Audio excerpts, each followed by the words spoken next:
The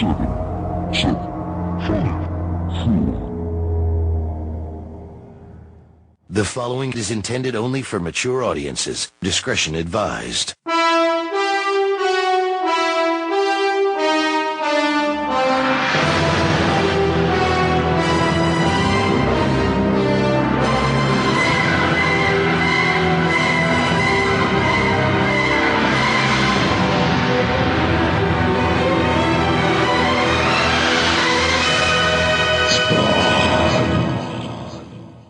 Spawn number 14 skipped the month of September 1993 as part of its roughly consistent 5-week publishing schedule to arrive on October the 4th. Image titles launched that same month included Prophet and Vanguard, as well as the one-shots Image Zero and Deathmate Black. The latter is a harbinger of doom, as Deathmate is widely considered to be one of the main books precipitating the Speculator bust. This part 1 was dedicated to Jim Salicrup, Todd's former editor on the Spider-Man titles. The Violator wants to tell a story to 3 young boys, his version of a story. Do those names mean anything? Not Are to those me. any writers in particular? Or Yeah, there's an in-joke there. I didn't catch it. from what I gathered is the Violator wants to tell a story of this evil wizard, as he puts it, and how he was sent from the other place to take care of this evil wizard. He actually has to bribe the kids. It was really weird. It was very unviolent. I mean, he does mention murdering the kids for making fun of him. I don't know, it just seemed kind of weird. The Violator wanting to tell a story about medieval Spawn. I think that Spawn was still going out to like Walmarts and stuff when this issue came out, and he drops the pussy bomb in there, which is like he calls the kids pussies, and it's like, what? Well, their pussy attitude, wasn't it? Something like that? Something like that. It's like, Yeah. Todd, are you just trying to sabotage the line at this point? Huh, I didn't even think about that. The story about how he's going to fight this evil wizard and his evil mother. But of course, what we're shown is medieval Spawn being praised as a hero amongst the commoners because he's using his power for good. And I guess Mal Bolger doesn't like that. I mean, that's what I got just from the first, because this is a 2-parter. So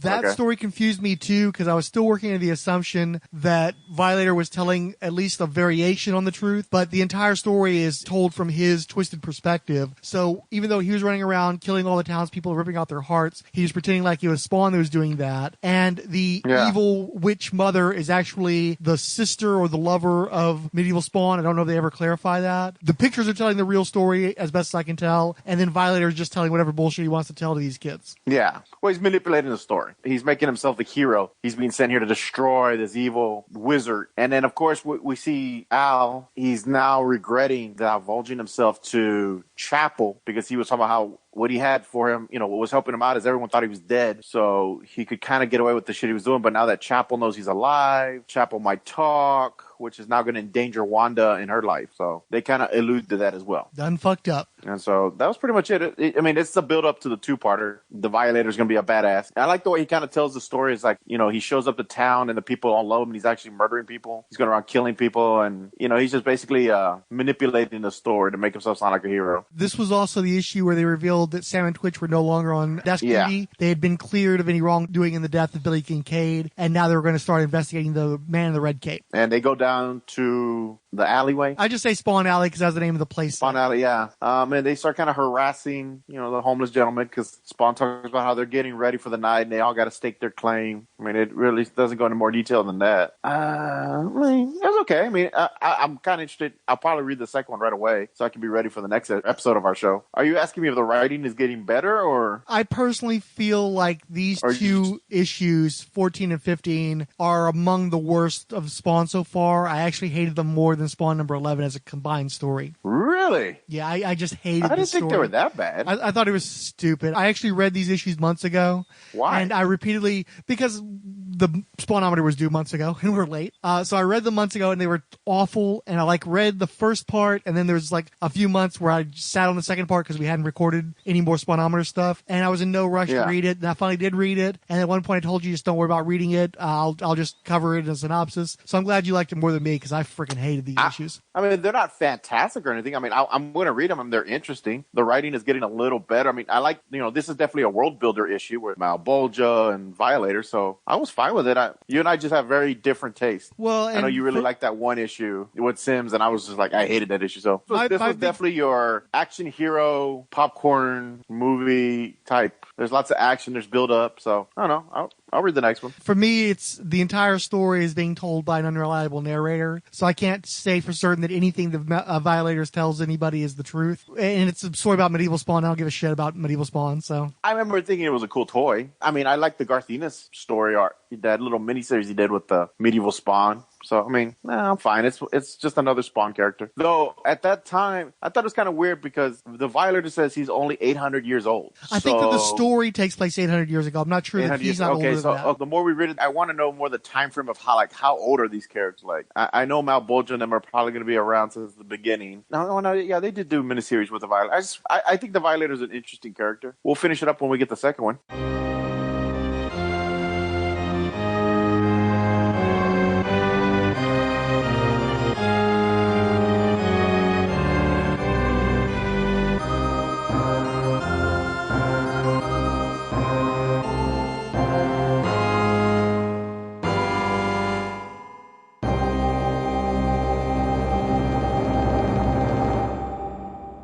I've been reading Image Comics' The Road to Independence by George Corey, which was very critical of 1986 Marvel. It tries to posit this opinion that Jim Shooter was running Marvel into the ground and all the comics from that time period were trash and that Marvel Comics were saved by the vitality of the Image creators. That really pissed me off because I loved Marvel Comics during their 25th anniversary when they had the borders and everything. And I was wondering, maybe I was looking at it through nostalgic goggles and I was like, maybe those comics just weren't as good as I remembered. So I went ahead and made a point of looking to see what Marvel Comics came out in 1986. Some member berries coming up. This was the last full year of Jim Shooter as editor-in-chief at Marvel. Comics include Daredevil Born Again. You still had John Byrne on both Fantastic Four and the Hulk, although admittedly Jim Shooter ran off John Byrne, although Byrne was already going off to do Superman anyway. G.I. Joe was still in its prime, I felt, in that time period, in 86. You had Peter David on Peter Parker, the Spectacular Spider-Man, including the Death of Gina Wolfe story arc. Okay, that's a good one. Simonson's still on Thor. Mike Zeck and Stephen Grant on The Punisher, the miniseries. You've got John Romita Jr. on the X-Men. You've got the launch of X-Factor. Epic still going strong, particularly with Elektra Assassin, which was also running with Bill Sienkiewicz. The NAM getting launched. The Scourge of the Underworld story arc in Captain America. I'm picking up on trade. I saw that they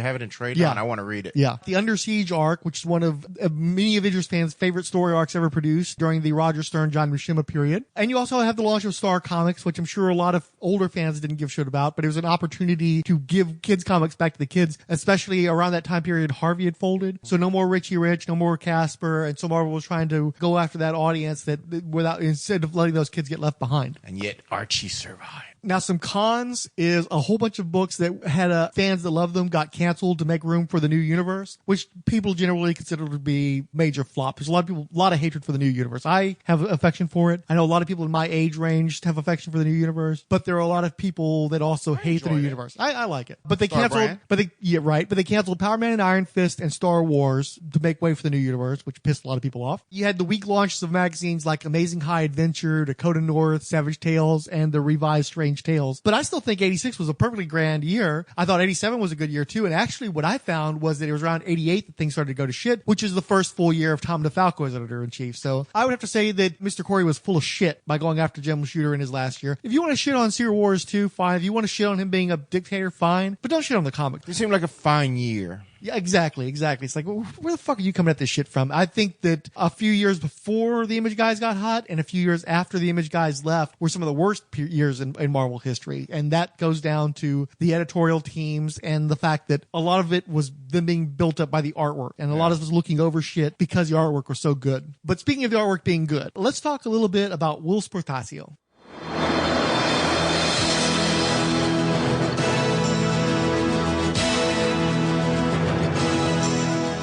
I'm Stan Lee. Whilce Portacio has been working at Marvel for, 8 years now, and this is the first time I've met you? I mean, that's ridiculous. I've actually seen a picture of you, so I feel we're close, You've seen a picture of me and you still stayed at the job, did you? Well, that's incredible. William Whilce Portacio is well known and respected both in the U.S. and in the Philippines as a comic book writer and artist, noted for his work on such titles as The Punisher, X-Factor, Uncanny X-Men, Iron Man, Wetworks, and Spawn. Where are you from originally? I was born in the Philippines, the Philippine Islands. And most Filipinos are shy, and especially if you're an artist, you're then doubly shy. And then if you grew up as a scrawny little kid, you're triply shy. So I was always in the back. I'm a Navy brat, so I grew up on military bases. I was in a place called Midway Island. 2 Mile Island, where only 1/8 of the island is covered with cement. The rest of the island is wooded and restricted area. Well, I was a 14-year-old kid. So we found all the pillboxes. We found all the artillery installations. In order to join my club, you had to find your own bayonet shovel. So I had a blast in the restricted area. And that was a big World War II battle. And so I would spend my Sundays just in the library reading about military escapades and stuff, what the soldiers went through, being shot down over the Pacific and trying to get back into civilization and stuff like that. And I've always wanted to do those kind of stories. And that's where I got a lot of my ideas for Wetworks and other stuff, and even Bishop from the X-Men. But see, my father, who is Filipino too, my whole family is Filipino. He's in the U.S. Navy. So when I was 2 years old, we were transferred to the States and all around the Pacific Rim, all around the West Coast. So I've always been a West Coast laid-back kind of guy. My first love actually was science fiction. I used to, my father would, as I was a kid, would get these science fiction novels from the university that he helped out at, and I would read those, and I would try to, because I would see that in my head as I read it, I would try to draw them. And that's how I really started developing my storytelling and my drawing sense for comics and stuff. Since my 6th grade in Hawaii, I had a teacher, an art teacher, who then knew all the other art teachers in high school and in college. And so they all followed me and made sure I got this strict training in art. When I got into high school, I started entering contests, national drawing art awards, contests, poster contests, yearbook cover contests. If there's a National Scholastic Art Awards show, which I entered all the time, when you start winning those, then you start building the confidence. You start getting sure of yourself. How old were you when you knew you wanted to draw, when you started doing it? When I was in 1st grade. You know how the teacher comes around, gives you a piece of paper, gives you crayons, says, all right, kids, draw something. Oh, Patty, that's real nice. What is it? And the kid will explain. She goes, oh, yeah. Came to me, and she goes, oh, wow, Whilce, did you see the Saturn V rockets lift off that day? And I go, yeah. We've had a number of Filipino artists working for us at our comic book company and our animation studio. I would say just about all of them are superb artists. And is there something special about the Philippines? I mean, do they concentrate on artwork there or something? We get more Filipino good artists than from any other country. I think, this is just me supposing. I know you can't talk for the whole country. Right. Real briefly, the Philippines has been conquered by the Japanese, by the Spaniards, everybody. So the mood in the Philippines has always been what I call apolitical. They've seen governments come and go, no matter how drastic. So everybody concentrates on personalities, on relationships. I think any artist is actually boiled down that. He's showing himself.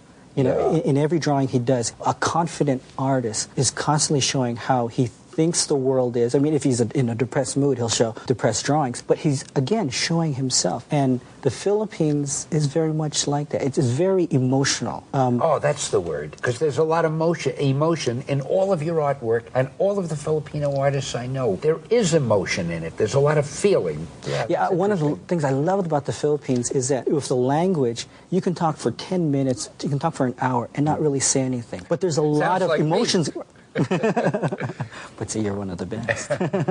But there is that emotion there. Yeah. It's the emotion. So I think that carries through with people who seem to have a talent. If you believe in God-given talents, they're in this society which is very emotional. And when you do something nice, everybody reacts. Your friends are always there. He discovered the world of comic book superheroes at the age of 10. My next door neighbor, a Pinay, she came to me and she goes, "Hoy, mahilig ka ba ng comics?" I go, "Yeah, yes, oh." And sabi, "Oh, lika dito." So she brought me into her house, and then there was a closet, and she opened up, and there was all these, I found out later on, books. Really, really good comic books. I mean, from some of the great artists of the time. Right. And so I grabbed it all, and then hours later I hear arguing. Oh my gosh, yes, because she gave away her husband's comic book collection. Where do you get your inspiration from? Where were some of your favorite artists from when you were younger? It was what I would call the 60s Brat Pack. Neil Adams, Jack Kirby, Gene Colan. When you were first breaking into the industry, what were the hardest obstacles that you had to overcome?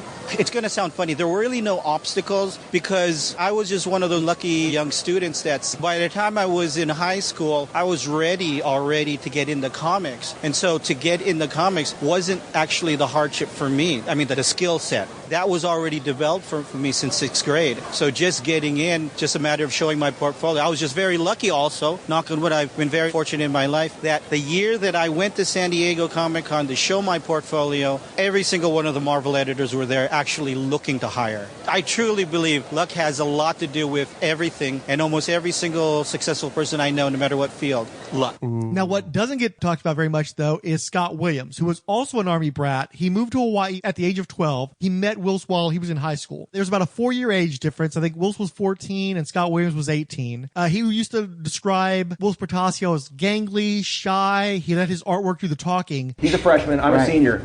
He's got 10 times the talent that I could ever hope to have.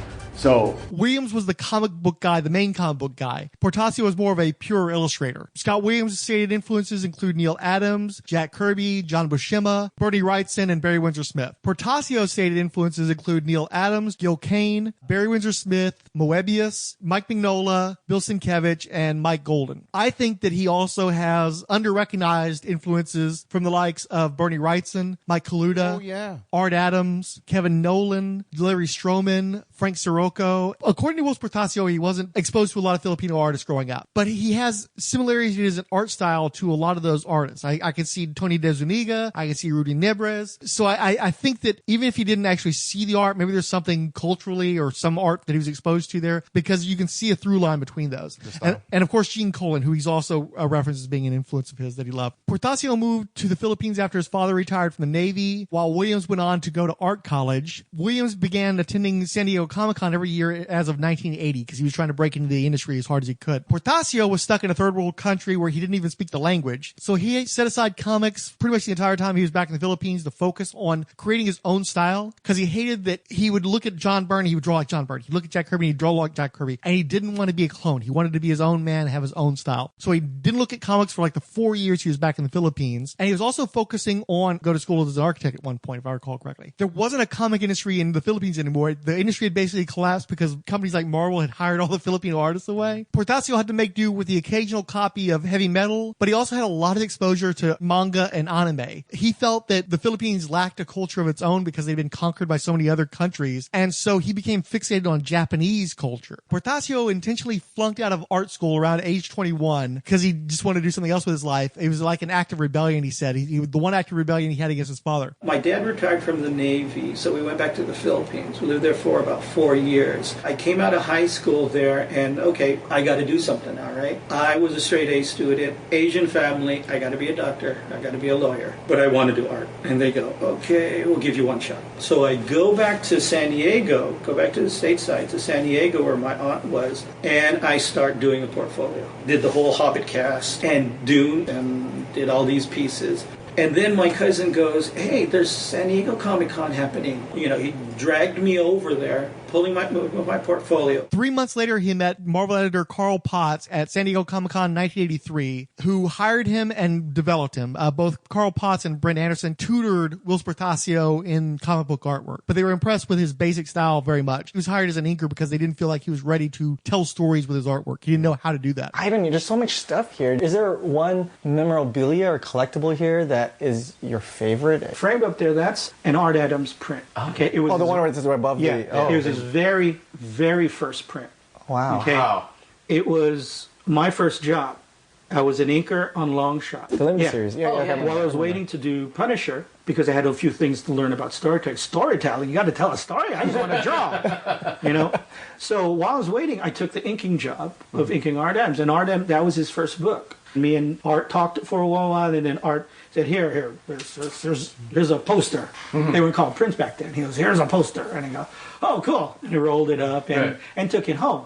Through the years, I hadn't realized that they were in the garage this whole time. So when I look at it and you can see it, it's the first print.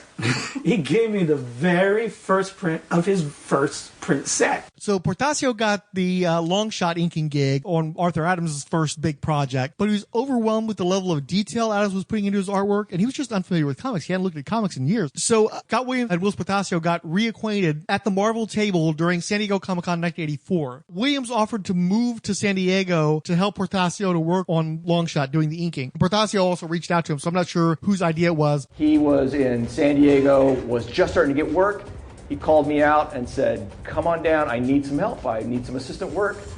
Hey, I can do that. Both of them worked on Alien Legion, over art by Frank Sirocco, and they also both worked on the comic book Strikeforce Morituri. At some point, I was offered a series, and Strikeforce Morituri was one of those series, relatively unknown, obviously. It's not the X-Men, it's not it was the Justice League. It was the Guardians of the Galaxy of its best, right? At best. It was a new series, but it was well thought of. It's considered a minor, very minor classic now. We're talking very minor classic. It taught me the discipline of doing monthly work. Did you ever read Strikeforce Morituri? No. A little before your time. That was a book that confused me because it came out around the same time as the New Universe books, and I always wanted to think that it was a New Universe title. But if you read it and you know anything about the New Universe, you know that was just a complete misconception because it was set in a future. There was not any of the Marvel alternate futures. It was just a futuristic series, but it was a standalone book. Should have been an epic comic. Yeah, it made no sense for it to be a mainstream Marvel comic. Aside from them wanting to get it on the newsstand and not to have to pay creator credits to Peter B. Gillis and Brent Anderson, who came up with the concept. So the idea is actually really fascinating. In the future, creatures sort of like the Predators have conquered the Earth, but they don't create their own shit. They're basically like scavengers, and so they just steal and rape and pillage while they're on the Earth. And humans are just too weak to do anything against these aliens. So the humans come up with a process that gives you superhuman powers. And the first group of these Morituri guys were called the Black Watch. And in the first issue of the comic book, you're going back and forth between the real world, where the art is produced by Brent Anderson, being inked by Scott Williams. And I'll tell you this, I don't know if Brent Anderson ever looked better than when Scott Williams was inking him. But they were also, the lead character was reading a comic book about the Black Watch, which was penciled and inked by Whilce Portacio. And he still wasn't quite up to speed when he was first doing those Strikeforce Morituri pages. But it told this glamorized story of what happened to the Black Watch. But the truth was they died in their first mission. And one of the reasons why they died is it turned out the process that gave them their superhuman powers also gave them a 1-year life sentence. They had up to 1 year to live before their powers burned out and killed them. The Black Watch, one of the members was actually killed by aliens, but the other 2 members was killed when one of them spontaneously combusted from his powers going into overdrive and killing him, and the explosion killed the other member of the Black Watch. It's a big reveal in the first issue of Strikeforce Morituri that, hey, we're bringing you into this program, kid, but if you do take part in this, you'll burn 10 times as bright for 1 year at most, and then you're going to die. And it was a good book, especially the first year. I think that it fell apart after the first year because they put a lot of time into developing the characters when they're first introducing them, and then you know that you've got a certain amount of time with these guys before they're going to die off. And then once they cycled through all that first group of people, they never developed the other characters as well. The series didn't perpetuate very well. You don't work at home. You work in a studio somewhere? Yeah, we actually have the modern equivalent to the bullpen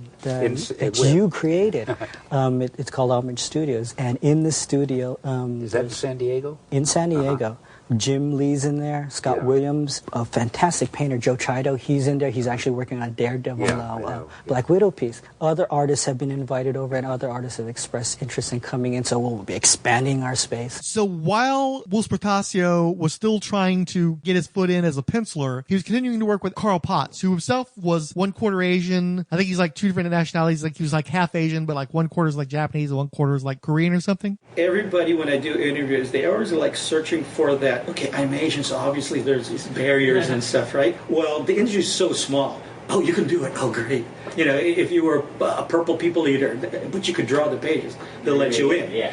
But I did have a little bit of that. It's when Carl Potts was the guy who discovered me. He was the Punisher editor at the time. Well, he discovered me in San Diego, and then he discovered Jim in St. Louis, Missouri. But actually, about the same time, I think it was just a week apart. Then Jim made the move to go to college in Berkeley. So now he was on California. So Carl calls me up and he goes, hey, you got to meet this new guy, Jim, and he's Asian.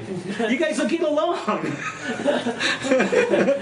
And, you know, we did get along. I mean, you know, I called up Jim. Well, I think I called up Jim, and then we talked for a little bit on the phone. And then he was thinking about, you know, getting closer to other professionals. Yeah. And there were a lot of professionals professionals in San Diego at the time because of San Diego Con. And so Scott Williams and I convinced him to move down to San Diego, and we formed our first little studio in a one-bedroom apartment in a 2-bedroom, and then we did Homage, and then we did Wallstar. And Scott was like the token Asian because he was from Hawaii.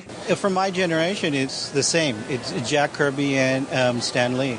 Not only did they do fantastic comics, fantastic writing, fantastic art, but a lot of people don't remember, but Stan used to have a soapbox. He used to have a little column within the books, and he pubbed everything up. He made everything seem so exciting. He gave everybody nicknames, and then he talked about a bullpen, so where all the artists got together and they all drew. And so when I got in, that was the very first thing I did. I go, Jim Lee, Scott Williams, come on, let's do a studio. And we rented out an apartment, and Homage Studios was born, and that became Wildstorm. Moving to San Diego, starting to work with Whilce. Hey, let's get together. I've got a loft up in my condominium. Let's work together. Okay, so now we got a little micro team of me and Whilce. So you can call us a studio, call us whatever you want. We were just a couple of lonely guys that wanted to work together and have fun and stuff. And then Jim Lee comes in. He's doing some work with Whilce. Then I start doing some work with him. And at some point, he just starts to catch fire. And at that point, I'm going, okay, dude, you're not going anywhere. We're going to be like this little group here. We're going to be a team. And we all agreed to it at the same time. It's like, yeah, we all have similar interests. It's working. We have similar interests. We like the same art. We like the same movies. We like the same source material. In fact, we like the same source material so much that sometimes we sort of jokingly homage it. And so, hey, let's call ourselves Homage And you guys are sharing stuff all the time, right? Because you're also like, oh, look at this, and look at that, right? And we're pushing each other too. This is when you're on the positive trajectory of learning and enthusiasm and exuberance, and it's this constant push, and it's something that you can't always do when you're by yourself. But then you start getting the energy of multiple people all in one place, and especially guys who are driven, motivated to do great comics, at least the types of comics we like. We like superhero comics. We like cool pictures. We wanted it to we weren't creating socially aware comics. We weren't doing anything but the stuff that we were fans of. And all of us had read comics and were nerds and liked the same source material, the same comics, the same artists. And even though we didn't end up drawing or inking like those guys who came before us, they were still our source material, and we all came from the same place. So therefore there was sort of this... Dude, it's like a neighborhood vibe. Yeah. You guys literally formed your own club. Yeah, we did. And then at some point we decided, okay, we kind of got a penciling and inking thing going here. We could actually bring in a colorist. So then we brought in our buddy Joe Chido, who did some color work for us. And so now also we had a colorist in house. And then at some point we could bring in some assistants, and then could kind of start a business going, and then bring in a letter. So it was this very kind of step-by-step process as we would grow, and we'd start generating this cachet, this comic book kind of known quantity amongst the publishers and the editors. They would kind of know that they could count on us to produce this certain quality of work and become self-sufficient. Mark Silvestri joined them. Michael Heisler was working with them. They had Carl Alstetter in there as an intern. And so Whilce was basically getting his bullpen that he'd always wanted.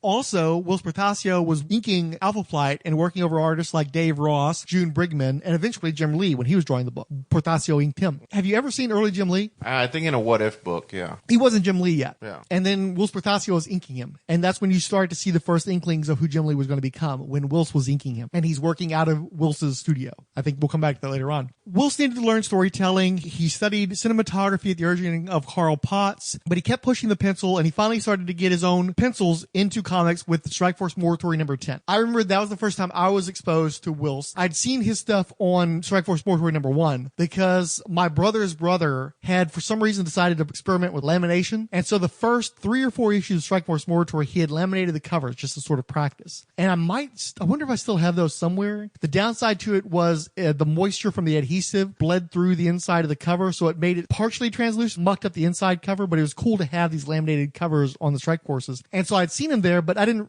paying any attention to him because I don't think he was even credited on those pages when he did those. But when he did Strike Force Mortuary number 10, I knew the book looked different than when Brent Anderson did it. And he was Whilce Portacio already by that point. He was already doing all the stylistic quirks. He was already doing like the speed lines and the over-rendering, and you could see the Art Adams influence from having inked Art Adams in there. Plus, Scott Williams was inking him. You had that team. He was already looking like the guy who we recognize as Whilce Portacio there. The only downside to that issue, though, is it was told from the perspective of an alien character. And so he's drawing this funky-looking alien throughout the issue, kind of a monkey cat thing. And so he's not drawing humans, so you don't get to appreciate what he can do with human characters. And he drew another issue or two after that, but you could see he didn't have as much time to spend on it, so it's not nearly as heavily detailed as that first issue was. I wanted to be an artist, but I was just the inker, so somebody else would draw it, and then I would ink it so that it could print.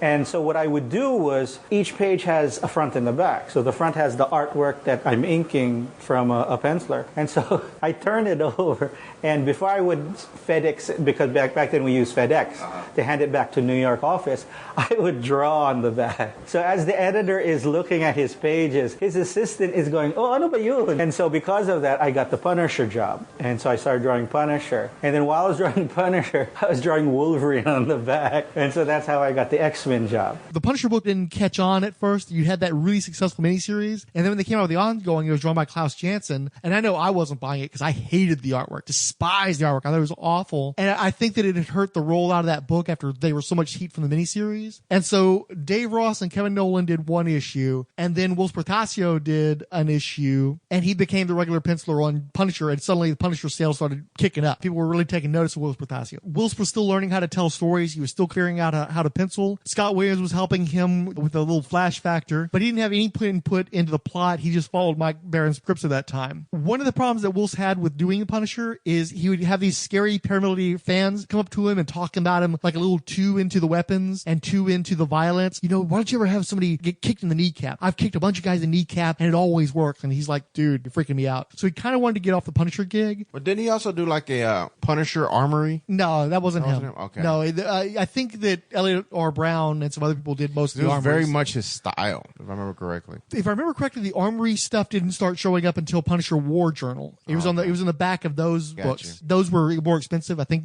Punisher War Journal came out at $1.75 on the higher quality paper stock. And so they threw in that little extra something to make it worthwhile. Whilce was doing Punisher. He left, and almost immediately Jim Lee started doing Punisher War Journal. And by that point, you were seeing Jim Lee. He was already starting to be the guy that you picture when you picture Jim Lee. Again, Jim Lee keeps sort of following in Whilce Portacio's footsteps. Whilce was inking Alpha Flight, then he came on and started penciling Alpha Flight. Whilce did a Punisher book. Jim Lee did a Punisher book. Eventually, Whilce Portacio was offered Uncanny X-Men. He turned it down. Because at that time, the X-Men were, there was the Siege Perilous era, so he's all these more modern guys, and he'd grown up on the classic style X-Men, and he didn't want to have to deal with Psylocke and Jubilee and all that kind of shit. So he turned that gig down. Plus, he also knew that he was eventually going to get work in the X-Men offices because Bob Harris liked his stuff, and they were just waiting for the right project, the right opening. Jim Lee ended up doing those fill-in issues, and that's where Jim Lee's career really exploded. Because he did that, and he'd also done the Wolverine issues of Punisher War Journal, and so as quick as they could, they pushed Mark Silvestri off of Uncanny and brought Jim Lee on the book full time. Meanwhile, Whilce Portacio was off fucking around with this 2-issue prestige format miniseries called The Legion of Night with Steve Gerber, which was dealing with a bunch of Marvel horror characters. But then he was offered the X Factor gig, and he jumped at that because it was the classic X-Men that he'd grown up at. He knew the Neil Adams period of X-Men, so those were the guys he wanted to draw. Right before Jim Lee started his run on Uncanny X-Men, all three of the homage guys, Whilce Portacio, Jim Lee, and Scott Williams, did that one issue of Uncanny X-Men, number 268. My understanding is they did it in 5 days, that Jim Lee did all the layouts, Whilce Portacio did most of the figures, Jim Lee did more of the backgrounds and some of the figures, and Scott Williams did all the finishes. They knocked that book out in 5 days. And I still think it's one of the best issues of Uncanny X-Men ever done. I love the combination of their two art styles, and they merged extremely well. You've been doing the X-Men, right? Yes, what they officially call the Uncanny X-Men. That's right. Well, I was going to ask you about that. In the X-Men and the Uncanny X-Men are two different ones. They're two different teams, but see, the team I'm working on, the Uncanny X-Men,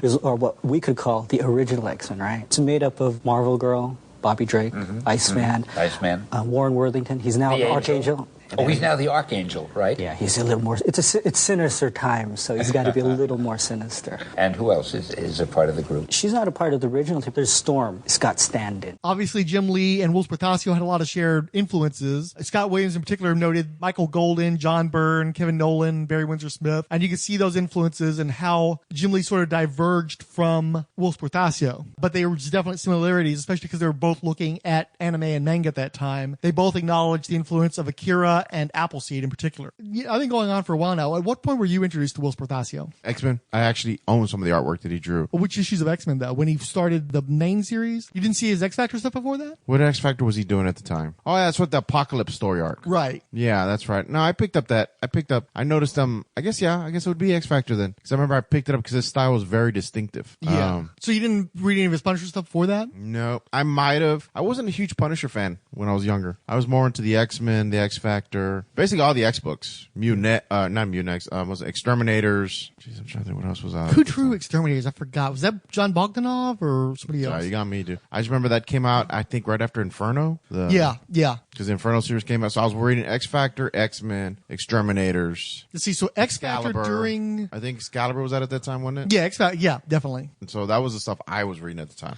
I was very big into the X-Men at the time. Inferno, Walt Simonson was still doing it. When Simonson left X-Factor, John Bogdanov started doing it, and he did it up through the Extinction Agenda, and then immediately afterwards when they got Whilce Portacio on there. Okay. You got me on that, Frank. Okay. They were ready to get John Bogdanov off the book, and they basically had Louise Simonson write a story featuring Japanese characters, specifically to woo him onto the book. And that's part of why he jumped on, was because he wanted to be able to draw, Iceman's Asian girlfriend and all these other Asian characters. But didn't he do that one X-Factor I'm thinking of, where the Beast and Iceman are being tracked by a woman who can mutate mutants? She turns them into like slave monsters. Because the cover is like some kind of monster, and the Beast and Iceman are hanging like earrings or something like that. I don't know. I vaguely remember a cover like that. You like that run of X-Factor with Apocalypse and the Dark Riders and everything? Yeah. But again, that was when I was more into the art and not so much the storytelling. I don't remember if I enjoyed the stories, to tell you the truth. It's been so long. I remember the artwork very distinctively because I did like his design of Apocalypse. Yeah, he did a good job with Apocalypse. He leaned him out a little bit. He did what? Yeah, a little bit. If I can remember correct. I mean, I like that because it made him look less like Darkseid. Yeah, he looked more mechanical. Mm-hmm. But I don't remember. I couldn't tell you the stories, but I remember the artwork. I remember the covers. I remember at that time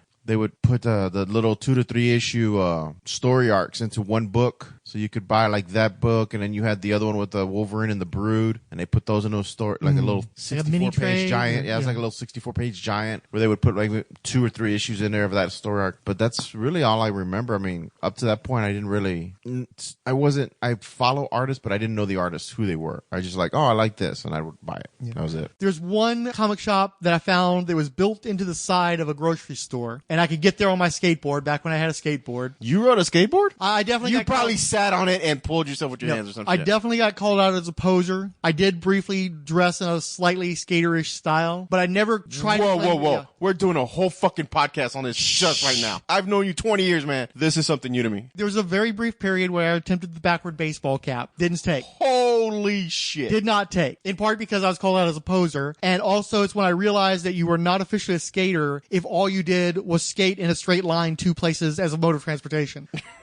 So wait, were you wearing crisscross? What's crisscross? No, you weren't a skater. Yeah, exactly. That's what I'm saying. My brother was a skater. I had a skateboard because my father tried to make me a skater like my brother and my cousin. Now, was it a real skateboard from a skate shop, or was it one from Toys R Us? No, it was a real skateboard because they went to actual skate shops, and where I was bored out of my mind as they checked out what kind of wheels they wanted and shit. Because my father wanted me to be included in the group, he got me a skateboard. You up. Huh? Try to man you up a little bit. Try to man me up a little bit, admitted. So he got me a skateboard. And so my stepfather at that time was working security. He customized the board for me. He painted it jet black, and then he put a fucking wicked sick Punisher skull on it. If I remember correctly, I had the grip tape on the top of it, and then the Punisher logo was carved into the grip tape. It was a pretty sweet looking board, actually, which is why it got fucking stolen.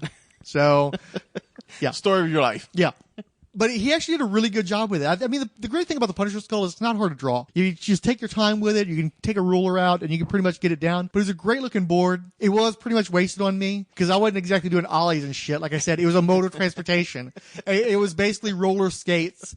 But More manly roller skates. No, actually, I think roller skates would have been more butch than what I was doing because it takes more skill to pull off roller skates. A skateboard, an asshole can stay on a skateboard and all you're doing is keeping the one foot on there and propelling yourself, essentially. I mean, I put both feet on the board at times, but then those were also those times where I went skidding without the board across the asphalt. I still, if you notice the scar that's on my arm right here. You mean the one in the shape of the Punisher skull? Yes. Yeah, cute. Laid on the now, concrete. Promise me the next time you tell that story, it was because you were doing a half pipe and you missed the trick and you landed on the other side of the pipe instead of skiing across a fucking parking lot at like a stop and go. You don't see Tony Hawk holding a microphone in front of you right now? You could literally be Tony Hawk. I see it. I was a big Whilce Portacio fan. When Whilce Portacio was doing Punisher, I was in love with the Punisher. He was my favorite character at that point in time. I loved Whilce Portacio's artwork on that book. He was my favorite artist at the time. I was so into it. And it didn't click with me that Portacio stopped doing the interiors. He did the covers for a few months after he quit doing the interiors. I bought a few issues where he didn't do the interiors, waiting for him to come back. Once I started to think that maybe he's not going to come back, I think it was actually the first issue that he didn't do the cover for and he did nothing with the book. I dropped the Punisher like a bad habit. Right around that same time, I jumped on the Punisher War Journal and I carried that for most of Jim Lee's run before dropping that. With X Factor,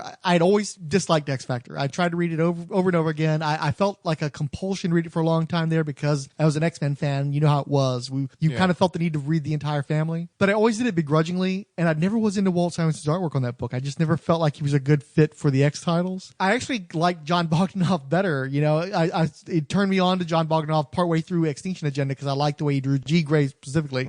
There's this one sequence where Jean Grey is kissing Wolverine as he's like dying and she's trying to like kind of say goodbye to some degree. And her body's pressing up against Wolverine's and you got a real sense of the volume of her. The bodies next to each other and stuff. And I thought it was just fucking hot. And so I got into John Bogdanoff at that point, but he was gone right afterwards. I missed the first few Whilce Portacio issues and I'd also missed Legion of Night because it came out at a time where I A, couldn't afford it and B, it was in comic shop only. So I think I didn't see it until the second issue and I've yet to ever read that story. I kind of want to, but I've never had a good reason to go back and find it aside from the artwork. But then when I started seeing his issues of X Factor turning up on the newsstand, I bought those and I thought that story was great. They almost immediately let him and Jim Lee start plotting X Factor and the book immediately got more interesting because they were doing like cool stuff with the Apocalypse. I thought the Dark Riders were some badass looking characters. That was when they were setting up the whole Cable thing where they were getting rid of Nate Summers and everybody kind of already knew that he was going to become Cable. But also, as much as I enjoyed Scott Williams' inks over Whilce on Punisher, I think Art Thiebaud is still the best inker Portacio's ever had. And so his issues of X Factor, I think, are some of the best art he ever produced. They are just fantastic looking. Archangel's design I thought was cool, but I just never got into how he was drawn by Walt Simonson. Yeah. And then when Portacio drew him, I was like, oh shit, this is the Archangel I've been looking for this whole time. Who was the one that gave him the helmet? Archangel. When he went from Angel to Archangel? Yeah. Simonson. Okay. Yeah. That's right. All of a sudden, I didn't mind buying X Factor because I dug all these new villains and I just loved the artwork. And the story was compelling. It was interesting. There was a lot of stuff going on. It was cool. So do you have anything else to add on the art front, though? No, man. That was it. So Jim Lee was bailing on Uncanny to launch the new X-Men title. They needed an artist to take over Uncanny because they didn't want that book to lose its heat. So they got Whilce Portacio to do it. It basically fell into his lap. But he wanted to do the original X-Men. So they were going to have to put more of the original X-Men into the new Uncanny team to help woo him onto that title. When they got the first script by Claremont for the first issue of Uncanny that Whilce was going to do, which was going to come out the same month as X-Men #1, Claremont had written an extended picnic sequence where the X-Men were just hanging out and talking. It was almost like the final straw for Bob Harris. So he took Whilce and Jim Lee aside and they basically plotted a whole new story for X-Men 281. And that was the breaking point for Chris Claremont, and that's when he finally quit the books, is when they were going to just completely throw out his plot and do something entirely different because they weren't happy with this whole picnic thing. And also Claremont and Harris, I don't think ever got along very well. I think they were at loggerheads. But what was the point of the picnic? Was it kind of just a lazy issue, or? Well,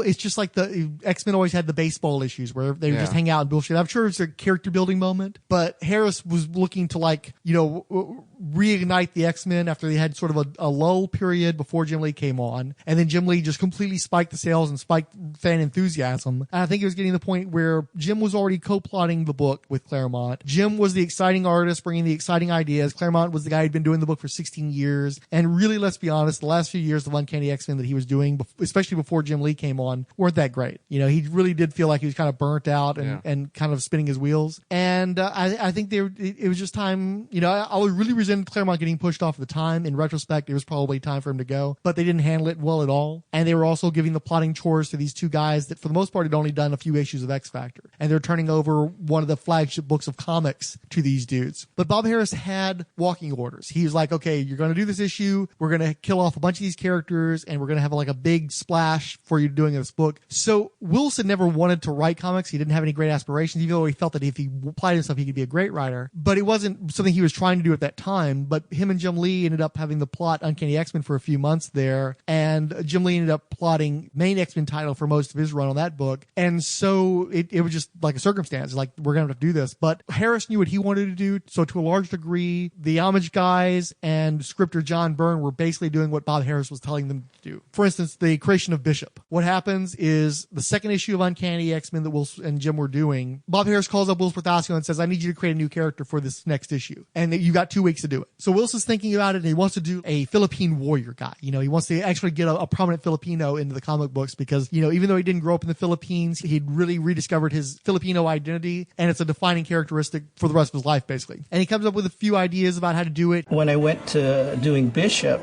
we actually had a pseudo background for him. In Days of Future Past, Bishop was basically the warden of the prison that imprisoned all of the mutants.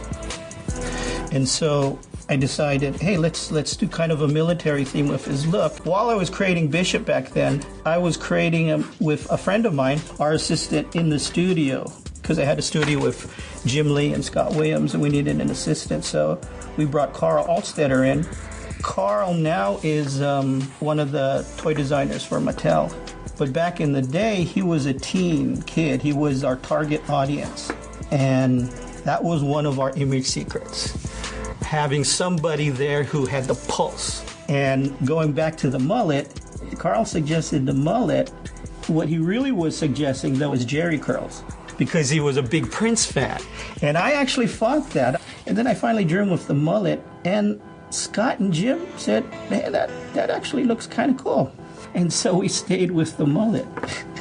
So they go back to Bob Harras after 2 weeks, and Whilce is giving him the outline of the character. But before I could say that, he said, we have a lot of black kids writing letters all the time to us. Would it fit with the character if he was from the black community? Right. And of course, I go, no problem. And then they were off the book pretty quickly because the Image started to happen. And so he's complained that he's never gotten to do the story he always had in mind for Bishop. There's a lot of the stuff that he came up with, like him being a cop, but Portacio announced a few months later that he was going to go do Image. Bob Harras like, okay, you're going to have to give me a few more issues of Uncanny and then you can go and we'll be on good terms. So you never got to see Whilce Portacio's ideas for Bishop. What'd you think of Bishop, stuck though? With some of that.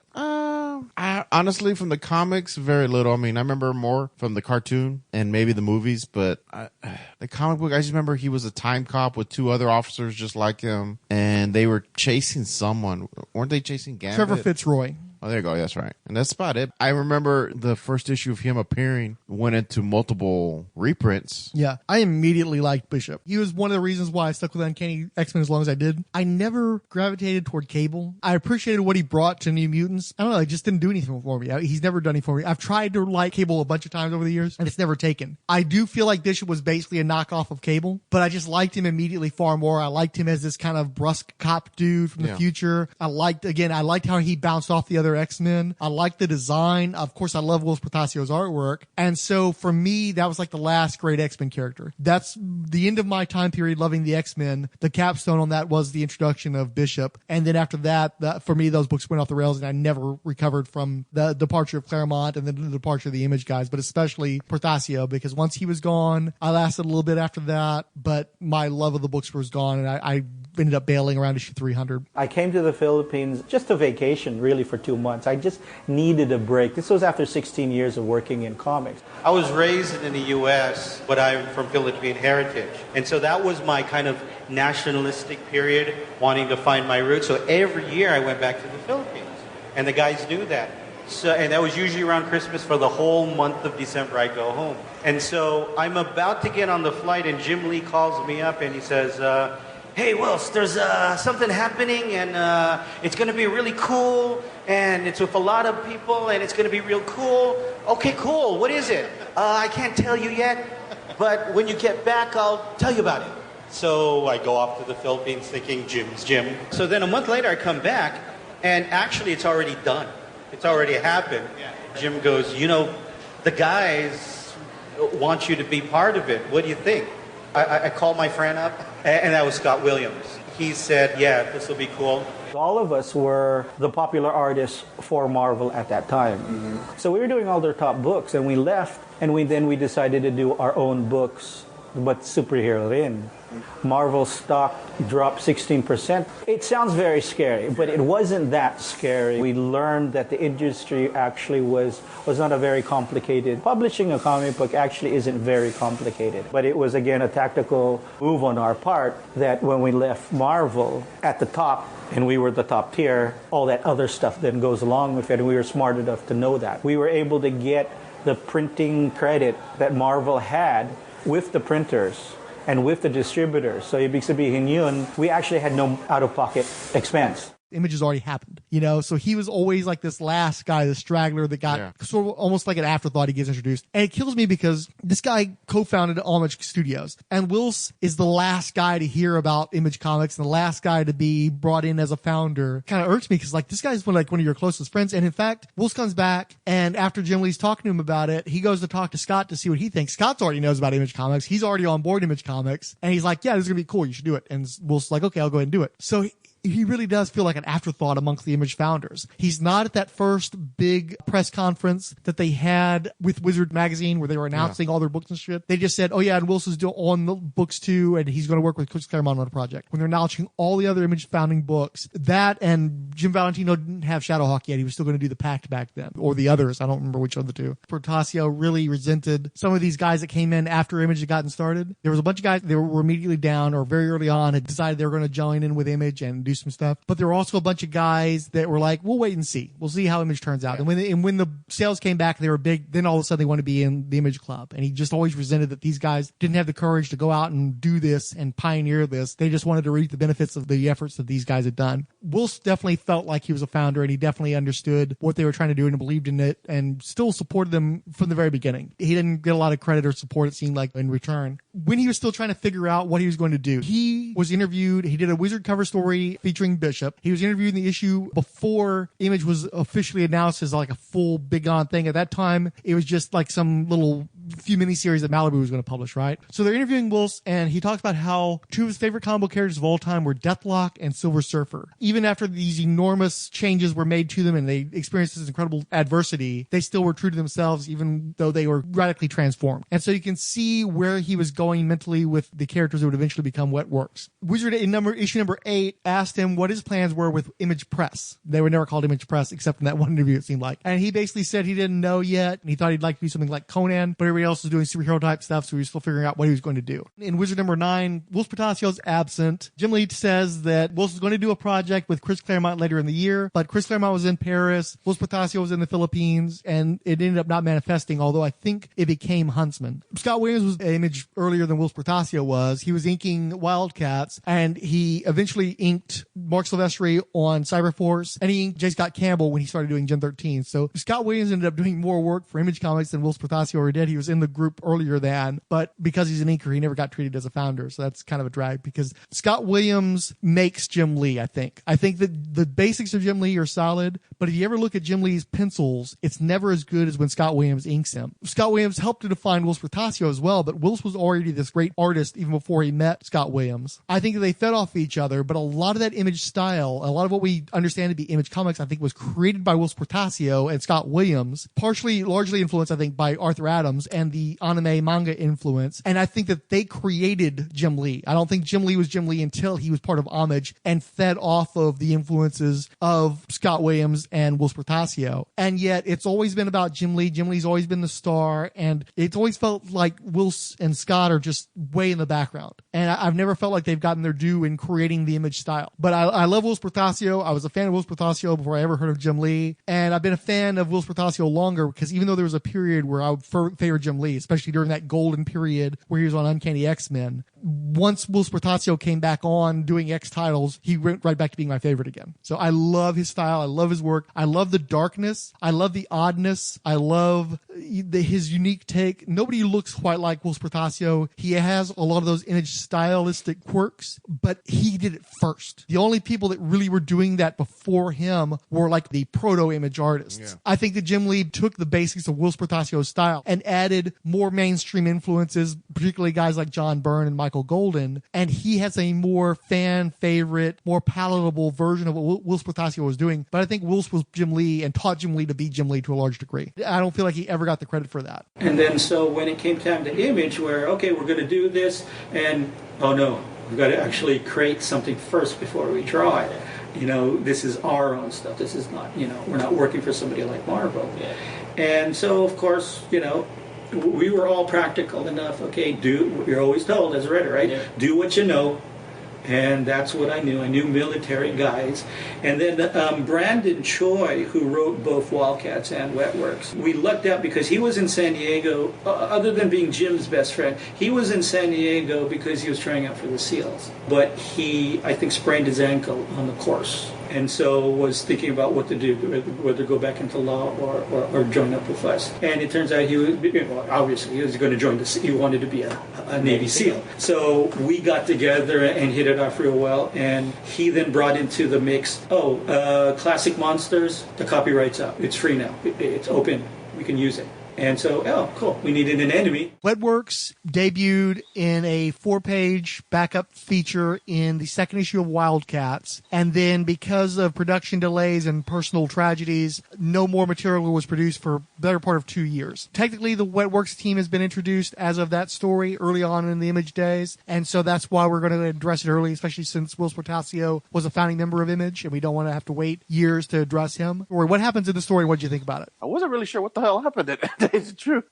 Did he beat up a bat or something about killing something with a blade and he wanted their weapon? And the way I read it, it didn't make sense. Introduces Joker, and I learned the term. What did it say? Oh shit, dude, I don't remember. Dude, it was 3 pages. I don't know what happened. Some characters got killed with a knife. Something about a blaster or a grenade launcher. The story starts mise en scene, I guess you would call it, because we don't know what's led to these events. But Jackson Dane, who is the leader of Wetworks, who's got gold-plated either armor or skin, they don't clarify in the issue. He's getting shot by bullets, but they're bouncing off of him. It doesn't really matter to him. They reveal in the second pages that he's being attacked by vampires wielding heavy machine weapons, and that's what I thought. Yeah, he kills the shit out of them. In particular, he shoots one in the face with a grenade launcher just because he feels like making a mess. And then on the last page, the rest of his team shows up, and everybody's got gold-plated skin, and they're asking him if he's okay, and he's like, yeah, I'm fine. And that's the whole story. So then I did read it right, because I was like, I have no fucking idea what's going on. What'd you think of the art? I mean, it's his art. It's very distinctive. I own some of it, some of his X-Men stuff. What pages do you own? I didn't get to clarify that the first time you mentioned it. With like Polaris, Colossus. I don't know. I picked it up. The guy mislabeled it. That's back when I was buying all that comic book art on eBay. He mislabeled it as the wrong artist. And I remember there was just a thumb clip, and I was like, that's not the artist he's saying it is. So I was like, I'll put $50 down and see what happens, because that's all he was asking for. And I got a notification that, hey, you won. I'm like, holy shit. So, but it's a nice piece. I'll just see if I can figure out which one that is. Yeah. One of the X-Men pages he did, but it looks really nice. It was really clean, but that's the one I own. I'm guessing if it's Polaris, that's probably during the Mirror Island saga with the Shadow King. That led up into the X Genesis where they split off the teams? No, I think it's even earlier than that. I think it's some of his early stuff. I want to say it's the one. I'll look it up. I'll find you the book that it's in. Okay. But I have it in my on my wall. So any thoughts on the Wetworks pages? A prime example of great art and horrible storytelling. That's about it. The artwork looks great. The concept looks great. If I were to read that, I probably would have never picked up the book. It made no sense whatsoever.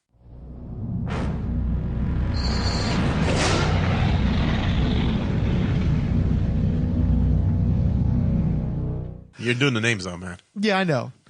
So we're just going to do the mail real quick. No big deal. We got attention from the 108th Sage, All the Pouches, an Image Comics podcast, Dr. Ange, Anthony, the Insomniac Drunken Monk of Alternafans, Biko Django, Bone Dragon Comics, Bud Winkle, Carlos Digital, Charlton Hero, Chris of Bad Books for Beginners, Class 1000, a Marvel Superheroes live RPG, Coffee and Comics, Cyber Today, Does Whatever John Wilson Can, Dr. Dark, Dr. G Nerdologist, Ed Moore, Fanholes Podcast, Filthburger, Greek God, The Hammer Strikes, Random Geeky Stuff, History of Comics on Film, The Hoopers, Jeffrey Brown, Jennifer DeRoss, Keith G. Baker, Longbox Crusade, Man Brain Podcast, Max Romero, Merch, Nedhead, Odell Abner Dracula, Paul Mayberry, who was the artist on the Chapel strip we were talking about last time. Podcast partners, Q or Question, hashtag Rehire James Gunn, hashtag Believe Survivors, Quentin Beck, Rad Adventures Podcasting Network, Richard Field, Ryan at Kelton the Cop, S. Lyco Persicum, Sean, quote, at Jack is a twat, unquote, Gap, Secret Wars and Beyond Podcast, Sean Phillips, Siskoid, Steve Chung, Steve Sellers, Tim Price, Tiny Toy Robot Z, Trucker Talk, Vanilla Circus Limited, Rangian Vigilante, Warlock Thanos Podcast, aka Resurrections, and Xenozoic Zeta Files. Odell Abner Dracula wrote, psyched about the new Spawnometer podcast. They're starting to cover issues I didn't read, and the supplemental image material is always great. Hashtag Image Comics, Spawn, Hellspawn, and Chapel. Odell actually drew 2 versions of Chapel, inspired by our episode. Oh, cool. We gave someone inspiration. I want to say hi to my friend Vaginal Bulge out there. She knows who she is. That's what a good friend of mine, that's her nickname. We call her Vaginal Bulge. And so she's listening to the show now? No, I'm pretty sure not, but still. Oh, and listen to our new rock band, Accidental Lesbians.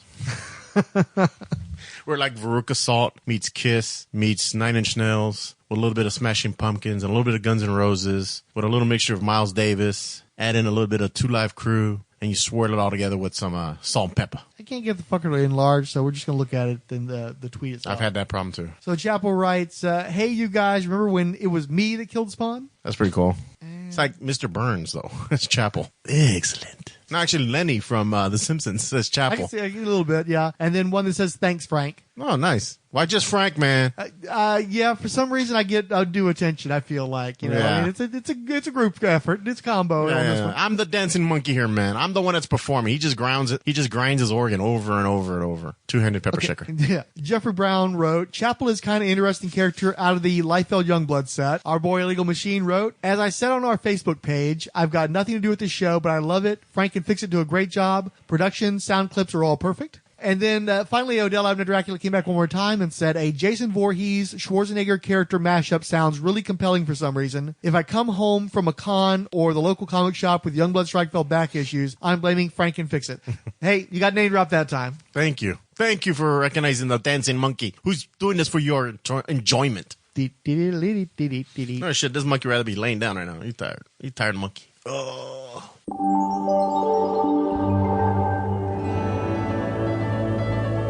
Welcome to the Dreamer Comics Podcast YouTube channel. I'm your host, Omar Spahi, and I'm here to tell you about our channel. Each week we interview a different comic book creator about all their tips and tricks into making some of the industry's best comics.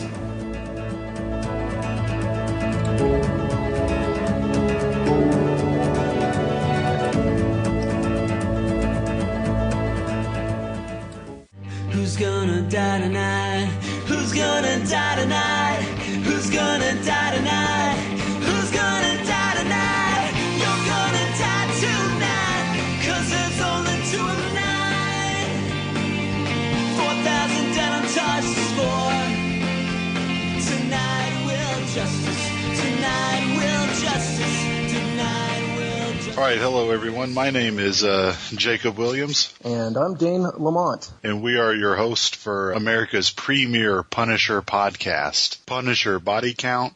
Yeah. What we aim to do here at Punisher Body Count is talk about the Punisher first and foremost. We're going to talk about the new comics, the old comics, multimedia Punisher. Punisher's a real fascinating character, and at the end of the day, very entertaining. Punisher has probably made up a good, I'd say 25% of our conversations of just the ludicrousness of some of the plots and just the great, awesome moments you get from a Marine that just doesn't give a fuck anymore. Let's go ahead and give out some contact information in case people want to leave any comments or questions. Or Sure. So if anyone wants to get hold of us, they can send us an email at punisherbodycount, all one word, at gmail.com. And then, of course, there's always the website, punisherbodycount, all one word.com. And you can also leave comments on the site as well. I'm here to tell you about an exciting new podcast called Wetwork. Now, I know what you're thinking. What the hell is Wetwork? Digging ditches in the rain? The latest in personal sexual lubrication products? No! Well, yes, but that's not what I'm here to discuss. Wetwork is a podcast about vocations. Most people think they know the ins and outs of even the most common jobs. They're wrong. Things are often not as they seem, even in the most outwardly mundane occupations. On Wetwork, we expose the deep, sometimes dark secrets of what it takes, and the little-known tips, tricks, and foibles of the trade. Our show's title has its roots in a euphemism for institutionally sanctioned assassinations, but we, at the podcast, don't believe work has to involve murder to get messy. This is Wetwork. I am Dan Lauer. Do not press pause. Visit wetworkpodcast.com for more details. This is a fan-produced, not-for-profit podcast. No copyright infringement is intended, and any use of copyrighted materials believed to be covered under fair use. If you don't agree, you can go straight to hell!